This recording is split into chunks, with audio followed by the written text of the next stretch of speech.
నీతో దేవుని చిన్న మాట. ప్రియ శ్రోతలందరికీ నా వందనాలు. మీరందరూ బాగున్నారా?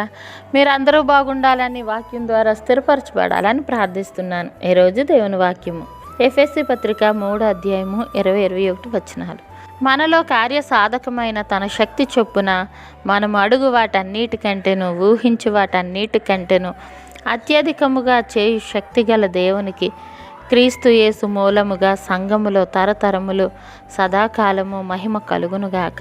ఆమెన్. ప్రియా దేవుని బిడ్డలారా, అత్యధికముగా చేయు శక్తి గల దేవునికి మనం ప్రార్థనలో కోరుకునేదే కాదు, మన ఊహలకు అందనంత గొప్ప సంగతులు దేవుడు మనకు అనుగ్రహిస్తాడు. ఈ వాగ్దానం షరతుతో కూడినది. మన జీవితాల్లో ఏ మేరకు పరిశుద్ధాత్మ సన్నిధి, శక్తి, కృప కార్యసాధకం అవుతున్నాయి అనే దాని మీద ఈ వాగ్దానం ఆధారపడి ఉంటుంది. ఇట్లు మీ సహోదరి భాగ్య మరణత. షాలోం.